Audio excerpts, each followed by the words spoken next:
आणलं जाईल ते तुम्ही ठरवायचं. बरं, गोमंतकीय इतिहास किंवा 450 वर्ष पोर्तुगीजांनी आम्हा गोमंतकीयावर आपलं अधिराज्य गाजवलं.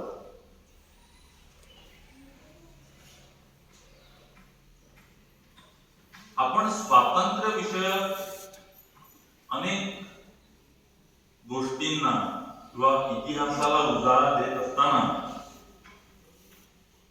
इतिहासातल्या काही गोष्टी ज्या आपल्या स्मृतीत राहतात त्या ढोबळ मनानं अशा दिवशी मांडण्याचा प्रयत्न करतो आणि त्याबद्दल माझं काहीही म्हणणं नाही.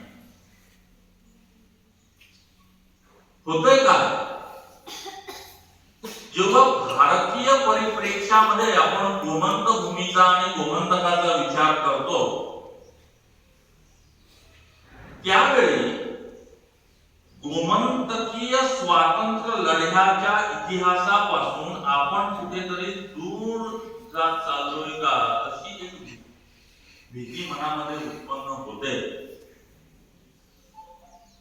त्याचं कारण असं आहे की रात्रीच्या फुटबॉलच्या सामन्यात मेसीनं जरी 2 गोल केलेले असले आणि अर्जेंटिनाचा विजय झालेला असला तरीही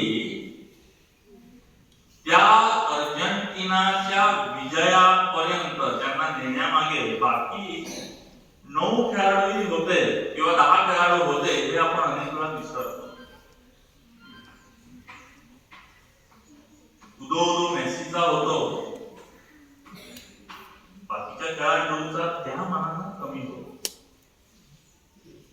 हे उदाहरण एवढ्यासाठी दिलंय, असंच काहीतरी गोमंतकीय स्वातंत्र्य लढ्याच्या बाबतीतही झालंय की काय अशी एक शंका मनामध्ये उत्पन्न होते. गोमंतकीय स्वातंत्र्य लढ्याच्या इतिहासात मी गोमंतकीय हा शब्द पुन्हा म्हणून वापरतो कारण गोवा हे प्रशासकीय रित्या आपण ज्या काही बाउंड्रीजना ज्या काही सरहदीना गोवा म्हणतो हा पोर्तुगीजांनी 1961 साली पळून जात असताना मागे ठेवलेला भूभाग आहे. हा गोवा आहे आणि तो गोवाचा आहे. परंतु मी जेव्हा गोमंतक ही संकल्पना वापरतो त्यावेळी मला सांस्कृतिक गोमंतकाचा उल्लेख करायचा. आजचा प्रशासकीय गोव्याचा जर विचार केला तर 1510 साली ज्यावेळी पहिल्यांदा गोवा पोर्तुगीजांनी मिळवला त्यावेळी काही आजच्या सरहद्दी वलयांकित असलेला गोवा पोर्तुगीजांनी मिळवला नाही हे जितेंद्र सरांनी सांगितलंय. साधारणतः 1778 दरम्यान आपण ज्या भूभागामध्ये कांठामध्ये आहोत हा भूभाग दुसऱ्या काबीजातीमध्ये पोर्तुगीजांनी मिळवला आणि त्या अगोदर 1560 पासून खऱ्या अर्थानं गोमंतकीय जनतेच्या छळाला पोर्तुगीजांकडून सुरुवात झाली आणि या छळाचं जे नाव होतं ते इन्क्विजिशन होतं. इन्क्विजिशननं काय केलं तुम्ही विचार करा की एका रात्री कोणतरी माणूस तुमच्या घरात येतोय, तो घरात येऊन तुमच्या घरात असलेली पुस्तकं उचलून नेतोय, तो तुमच्या घरात येऊन तुमच्या देवाऱ्यापर्यंत पोहोचून तिथल्या मूर्त्यांची तोडफोड करतोय, तो तुमच्यावर धार्मिक स्वरूपाचं बंधन घालतोय आणि जर या विरुद्ध तुम्ही काही आवाज उठवला तर तुम्हाला तो बडवतोय, मारतोय, पिळतोय, छळतोय, तुरुंगात टाकतोय. हे पारतंत्र्य होतं. या पारतंत्र्याला या भूमीनं 450 वर्ष भोगलंय. आणि फक्त भारत सरकारनं सेना पाठवली आणि गोमंतकाला स्वातंत्र्य मिळालं, हा इतिहास गोमंतकीयांनी तरी असा एवढ्या ढोबळपणे मान्य करू नये. क्रांती दिन आपल्याला माहित आहे. त्यापुढे 15 ऑगस्ट 1954 हा दिवसही गोमंतकीय स्वातंत्र्य लढ्याच्या इतिहासातला एक महत्वाचा दिवस.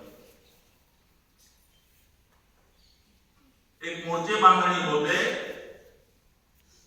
15 कडून एक, धावे कडून एक आणि आपल्या इथे पुढे कडून एक, अशा 3 सत्याग्रहांच्या तुकड्या ज्या आहेत त्या गोमंतकामध्ये प्रवेश करू पाहतात, सत्याग्रह करू पाहतात. त्यातली तेरेखोल इथून पत्रादेवी इथून जी तुकडी आज येते,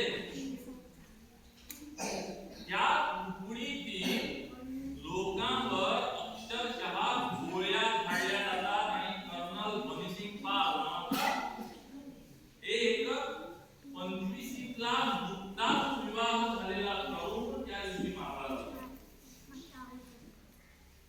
एका ध्वज उचलू पाहणाऱ्या बाईवर ज्यावेळी पोर्तुगीजांनी गोळ्या झाडल्या, अशा वेळी कायरो औरतों पे गोली चला रहे हो, मुझ पे गोली चलाओ म्हणून अगदी आपली शर्टची बटन तोडून काढून निरळ्या छातीनं पोर्तुगीजांना कर्नल मणिपाल सिंह सामोरे गेलेले आहेत आणि मागे पुढे कोणताही विचार करत नसताना पोर्तुगीजांनी त्याच्यावर गोळ्या झाडलेल्या आहेत. त्याच दिवशी गोळे एकूण जी सत्याग्रहांची टोळी गोमंतकात यायला प्रवेश करते, याही टोळीच्या बाबतीत तसंच घडलंय. त्यांना गोळे जे पकडलेलं आहे, त्यांना उडत फरफटत मातेपर्यंत आणलेलं आहे आणि त्यांनी पाणी मागितल्यानंतर त्यांना खाडीचं खारं पाणी प्यायला मिळालं. असा इतिहास जो आहे तो ह्या संदर्भात सापडतो. मला वाटतं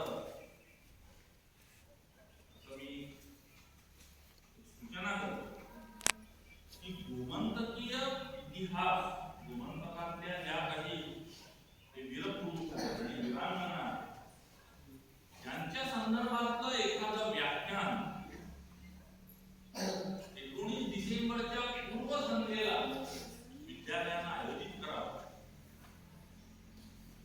व्याख्यान असावं पूर्णपणे आणि त्यामध्ये या स्वातंत्र्य सैनिकांचे फोटो वगैरे छायाचित्र वगैरे घालून जर आपलं PPT व्याख्यान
ऐकलं मी ऐका 100%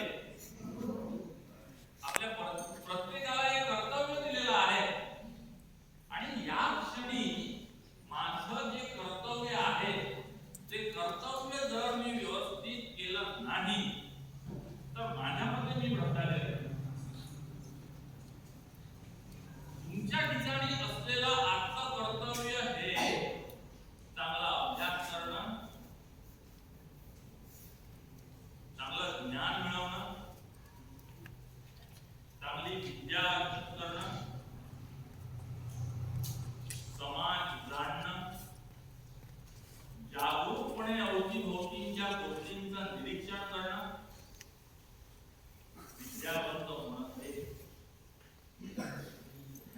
आणि हे कर्तव्य जर शिस्तीच्या चौकटीत राहून तुम्हाला निभावता आलं नाही तर पुढे ज्याला आपण भ्रष्टाचार म्हणू शकतो त्याची सुरुवात आपल्यापासून होते ही गोष्ट लक्षात घेणं आवश्यक आहे.